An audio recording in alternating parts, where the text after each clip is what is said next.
मैंने इसीलिए कहा ना कि ये वक्त बताएगा। हो सकता है कि उसको बैलेंस कर रहे हो वो, लेकिन ये तो साफ दिखाई पड़ रहा है ना कि 54 लाख करोड़ का कर्जा 225 लाख करोड़ के ऊपर हो गया।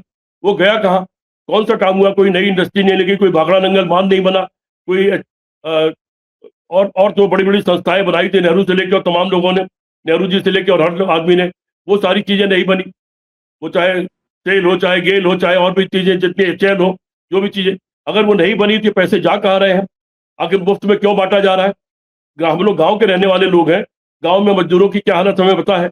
ये मुफ्त में अनाज बांटा जा रहा है, उसके चक्कर में गांव में मजदूर मिलना बंद हो गए हैं, और उसके उसकी वजह से जो तमाम अनाज मिलता है वो शराबी और बनते जा रहे हैं। मैं देख रहा हूँ कि बहुत सारा, कई परिवार में कई लोग होते हैं तो अनाज बहुत ज्यादा मिल जाता है, और खाना खाने के अलावा जो अनाज बचता है वो बेच देते हैं, उससे शराब खरीद लेते हैं। तो धीरे धीरे हम एक बड़ी बड़ी पीढ़ी को, एक अच्छे खासी बड़ी तादाद को हम उनको नकारा बनाने की कोशिश कर रहे हैं। उनको हम कर्म करा करके, मनरेगा में कर्म करा करके पैसा देने की बात की कि आप कर्म करो और पैसा दो, आप भूखे मत रहो। कर्म करा के पैसा देते, कोई ऐसी योजना लाते कि कोई भी आदमी भूखा ना रहे तो ठीक था।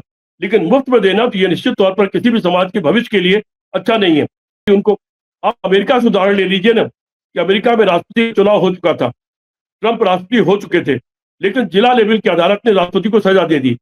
ये अलग बात है कि सजा देने के बाद उसने ये टिप्पणी की कि इनको जेल में होना चाहिए, लेकिन चूंकि अभी राष्ट्रपति बन गए हैं, इनको राष्ट्रपति की इम्यूनिटी प्राप्त है, इसलिए जेल नहीं जाएंगे। लेकिन फिर भी न्याय करना मेरा कर्तव्य था, मैंने अपना न्याय कर दिया। क्या भारत की अदालतें, जब वहां जिला स्तर की अदालत यह निर्णय कर सकती है, तो भारत की अदालत ऐसे निर्णय क्यों नहीं कर सकती, छोटी से बड़ी तक? क्यों न्याय वह करे, चाहे जितना बड़ा आदमी हो उसके खिलाफ न्याय करके दिखाए। चाइना ने जब एक बच्चे का नियम बनाया, धीरे धीरे उसने देखा कि उसके पास काम करने वालों की तादाद घटने लगी और वो भी बूढ़ा होने लगा। फिर उसने अपना नियम बदल दिया और लोगों को तमाम लालच देने लगा कि बच्चे पैदा करिए, और बहुत सारे देश इन सारी चीजों को भुगत रहे हैं। तो ऐसी परिस्थितियों में एक तरफ तो लोग उससे भुगत रहे हैं कि देश बूढ़ा हो रहा है, उनके पास जवान लोग काम करने वाले नहीं है। दूसरी तरफ भारत में 65% आबादी 35 साल से नीचे की है, और उनको आप नकारा बनाई दे रहे हो, मुफ्त में खिला के, मुफ्त में पिला करके, मुफ्त में रेवड़ियां बांट करके उनको नकारा बना रहे हो। यह देश के साथ घात है, देश के साथ एक बुरा बर्ताव किया जा रहा है, और देश के भविष्य के साथ बुरा बर्ताव किया जा रहा है। सर, यहाँ पर एक जो तस्वीर देखने को मिल रही है सुप्रीम कोर्ट की, अगर हम बात करें तो जब से सीजेआई सूर्यकांत बने हैं, मतलब मुख्य न्यायाधीश की कुर्सी पर आए हैं, तब से कई चीजें हैं जो देखने में चर्चा में आ रही है। इससे पहले चंद्रचूड़ की बात कर लीजिए, रंजन गोगोई की बात कर लीजिए, मतलब तमाम तरह की ऐसी चीजें हैं जो कि चर्चा में रही और इमेज में बड़े अलग अलग तरह के सवाल उठाती है। और बड़ी मुश्किल से जाते जाते बी आर गवई जो है वो अपनी पूरी सफाई जो है वो देते हुए गए कि उन्होंने सब ठीक किया, जबकि बहुत कम टेन्योर था उसके बावजूद भी। लेकिन अब जस्टिस सूर्यकांत जो है वो अलग अलग तरह के ऐसे स्टेटमेंट्स दे रहे हैं, जिन स्टेटमेंट से पता चल रहा है कि भाई देखिए कि इनका एक्शन जो है वो सीरियस नोट पर चल रहा है। अभी उन्होंने हाल ही में कहा है कि खैरात नहीं रोजगार दो, मुफ्त की स्कीमों पर भड़का सुप्रीम कोर्ट। अब मुफ्त की स्कीमों पर अगर सुप्रीम कोर्ट भड़क रहा है सर, इसमें वो ये कहते हैं कि आखिर करदाता के अलावा इन योजनाओं का खर्च और कौन उठाएगा? जो टैक्स पेयर है वही तो एंड में पे करेगा, ये कौन पे करेगा वरना? तो उन्होंने ये कहा कि सरकार को रोजगार पर ध्यान देना चाहिए। उन्होंने कहा कि विकास अब कम खर्च किया जा रहा है, विकास पर अब कम खर्च हो रहा है। तो सरकार पर सीधे सीधे सूर्यकांत यहाँ पर ये टाइट कर रहे हैं सिचुएशन को। मतलब दोनों कैसे देख बातें रहे हैं, हैं? हाँ, दोनों बातें हैं विनीता। कभी कभी लगता है कि कोई न्यायाधीश या सर्वोच्च न्यायाधीश अब सचमुच अपनी कुर्सी पर बैठ करके न्याय कर रहा है। कई बार ये हाँ, लगता है कि जो अपेक्षाएं हैं देश की जनता की सर्वोच्च न्यायालय से, वो पूरी करता हुआ दिखलाई पड़ता है। लेकिन अक्सर ये दिखलाई पड़ता है कि वो सरकार जो चाहती है वो करते हुए दिखलाई पड़ते हैं, और फिर अचानक लोगों का दिल टूट जाता है। अभी नया मामला, अभी जो यूजीसी वाला था, यूजीसी वाले मामले में शायद हर पढ़े लिखे आदमी को ऐसा लग रहा था, हमारे आप जैसे लोगों को, ये मामला सुप्रीम कोर्ट तत्काल दबा देगा, इसको, इस पर रोक लगा देगा। और जो हम लोगों को लग रहा था सुप्रीम कोर्ट ने वही कर दिया, उसके ऊपर कोई सवाल जवाब नहीं किया। और उसमें सरकार की तरफ से जो वकील खड़े हुए थे, अटॉर्नी जनरल, उन्होंने दो शब्द भी नहीं बोला। ये लगातार हम लोग देख रहे हैं।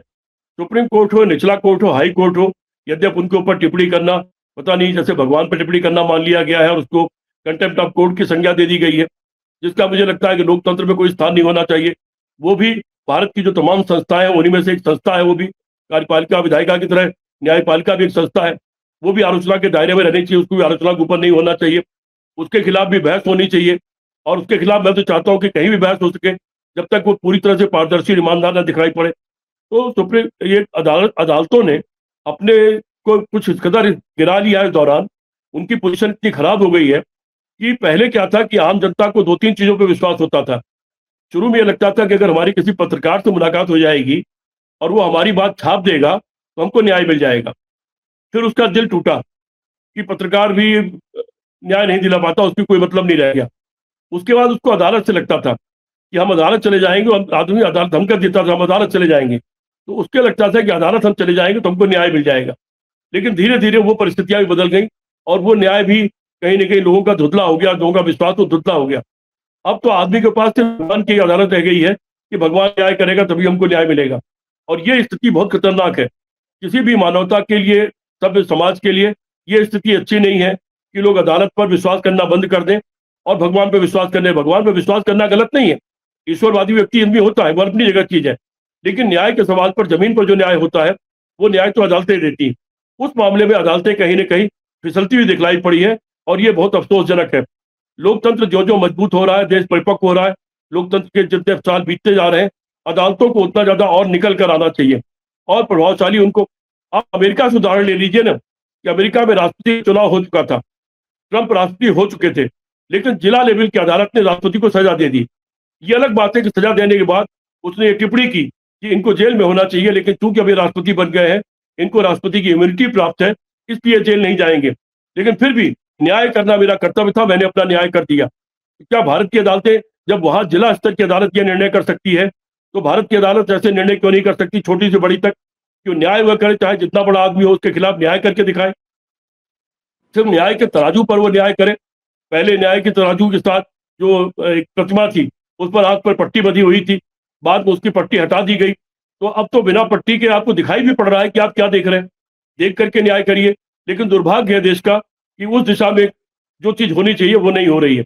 बाकी देखते हैं, सूर्यकांत जी बात कर रहे हैं, कुछ मुद्दों पर बात कर रहे हैं, देखते हैं वो कहाँ तक जाते हैं और कहाँ तक करने की कोशिश करते हैं। बात उन्होंने अच्छी की है, उसका स्वागत है। सर, लेकिन जो बात उन्होंने की है उसमें उन्होंने कहा है कि विकास पर खर्च नहीं हो रहा है।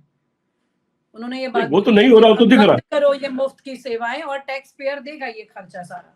वो तो दिखाई पड़ रहा था कि वो 2-3 बातें तो अपनी जगह है ना, तो कि आपको ये 54 नहीं लाख लगता करोड़ सर का इस कर। तरह के स्टेटमेंट से वो कहीं ना कहीं सीजीआई की इमेज को बैलेंस करने की एक कोशिश की जा रही है, हो लोगों में एक सकता है, हो सकता विश्वास है। टूटने लगा है, उस मैंने मैं, विश्वास को बैलेंस करने की कोशिश। मैंने इसीलिए कहा ना कि ये वक्त बताएगा। हो सकता है कि उसको बैलेंस कर रहे हो वो, लेकिन ये तो साफ दिखाई पड़ रहा है ना कि 54 लाख करोड़ का कर्जा 225 लाख करोड़ के ऊपर हो गया। वो गया कहाँ? कौन सा काम हुआ? कोई नई इंडस्ट्री नहीं लगी, कोई भाखड़ा नंगल बांध नहीं बना, कोई और जो बड़ी बड़ी संस्थाएं बनाई थी नेहरू से लेकर और तमाम लोगों ने, नेहरू जी से लेकर और हर आदमी ने, वो सारी चीजें नहीं बनी। वो चाहे सेल हो, चाहे गेल हो, चाहे और भी चीजें, जितनी एचएल हो, जो भी चीजें, अगर वो नहीं बनी थी, पैसे जा कहाँ रहे हैं? आखिर मुफ्त में क्यों बांटा जा रहा है?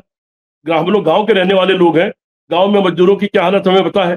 ये मुफ्त में अनाज बांटा जा रहा है, उसके चक्कर में गांव में मजदूर मिलना बंद हो गए हैं और उसके उसकी वजह से जो तमाम अनाज मिलता है वो शराबी और बनते जा रहे हैं। मैं देख रहा हूँ कि बहुत सारा, कई परिवार में कई लोग होते हैं तो अनाज बहुत ज्यादा मिल जाता है और खाना खाने के अलावा जो अनाज बचता है वो बेच देते हैं, उससे शराब खरीद लेते हैं।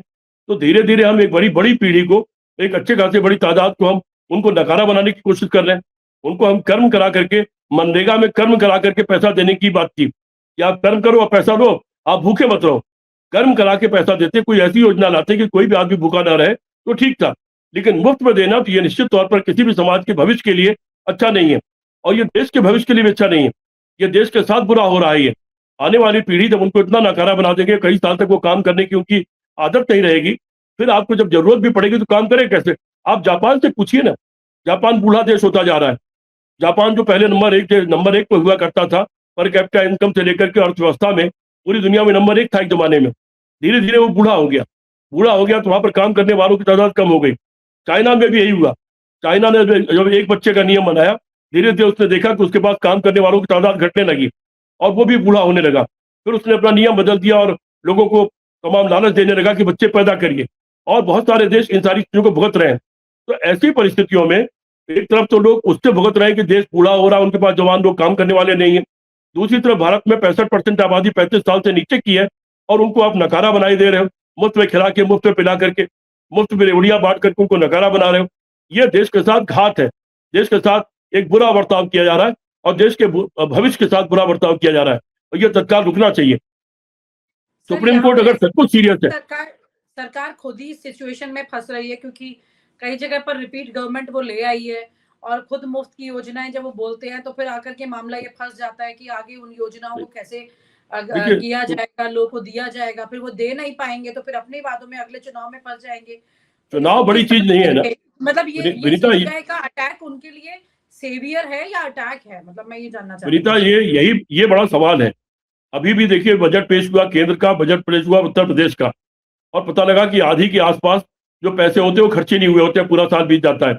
30 से 40% तक पैसे सरेंडर हो जाते हैं। शिक्षा उक्षा में स्वास्थ्य बजट कम होता जा रहा है।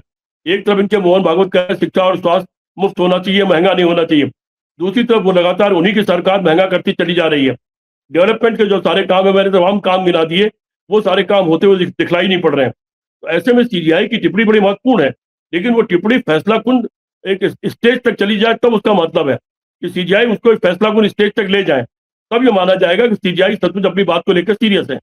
जी विनीता।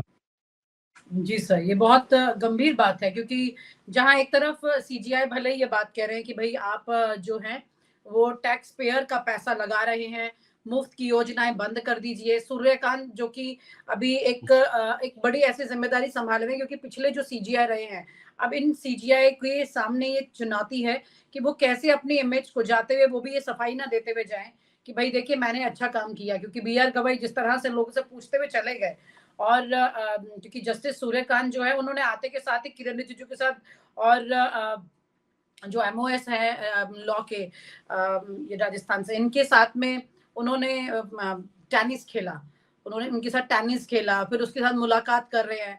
मतलब ऐसे लगने लगा जैसे कि जस्टिस मतलब सीजे सूर्यकांत जो है वो पूरी तरह से गवर्नमेंट और न्यायपालिका के बीच में कोई गैप रखना ही नहीं चाहते हैं। हाँ, अर्जुन राम मेघवाल के साथ तो अब ये कोई गैप रखना नहीं चाहते हैं। अब वो गैप यहाँ से अपने ऑर्डर्स के साथ में जो दे रहे हैं, तो सवाल ये दिमाग एक बड़ी चिंता की बात है, जनता को भी सोचना होगा, कमेंट बॉक्स में लिखना भी होगा भाई क्या वाकई में ये ऑर्डर उनके लिए अटैक है या एक सपोर्ट हो गया है अभी प्रेजेंट गवर्नमेंट। विनीता, मैं पहले तो आपके दर्शकों को ये बता दूं, एक जुडिशरी के बारे में और चीफ जस्टिस इत्यादि के बारे में एक कायदा बना हुआ है। सिर्फ ऑफिशियल मीटिंग के अलावा वो किसी भी राजनेता से, इस तरह के लोगों से नहीं मिल सकते। कोई शादी ब्याह हो, कोई वो ऐसा आयोजन हो, आपको आमंत्रित किया गया हो, आप चले जाए, वो एक अलग सामाजिक दायरा, अलग चीज होता है। लेकिन किसी ऑफिशियल मीटिंग के अलावा इन लोगों के ऊपर ये पाबंदी है कि ये लोगों से नहीं मिल सकते। जिलों के स्तर पर भी आप जुडिशरी को देखिए, वो आपस में चर्चा करते रहते हैं, रिश्तेदार नातेदार से भले मिल लें, लेकिन आमतौर पर बाकी लोगों से मिक्सअप नहीं होते, किसी वकील के घर नहीं जाते, किसी के खाने पर नहीं जाते। ये पुरानी परंपराएं चली आ रही हैं, वो पुरानी परंपराओं को ध्वस्त किया जा रहा है। वो पुरानी परंपराएं बनाई इसीलिए गई थी, ये इंडिपेंडेंट रहे, मिक्सअप ना हो, और ये सिर्फ न्याय की किताब को जाने और न्याय की किताब के आधार पर न्याय करें। वो अगर टूटेगा तो धीरे धीरे जनता का भरोसा टूटेगा, और उससे कहीं ना कहीं लोकतंत्र भी खत्म होगा और तानाशाही का रास्ता और आगे बढ़ता हुआ दिखलाई पड़ेगा। जी विनीता। जी सर, बहुत बहुत शुक्रिया, बहुत गंभीर विषय हैं ये तमाम। बहुत बहुत शुक्रिया सर इन सब मुद्दों पर आपका हमारे साथ जुड़ना और चर्चा करने के लिए। Thank you so much sir. और आप हमसे जुड़े रहने के लिए सब्सक्राइब करें YouTube पर, फॉलो करें Twitter पर और लाइक करें Facebook पर। और ज्यादा जानकारी के लिए आपको टाइप करना होगा सिर्फ न्यूज़ नशा।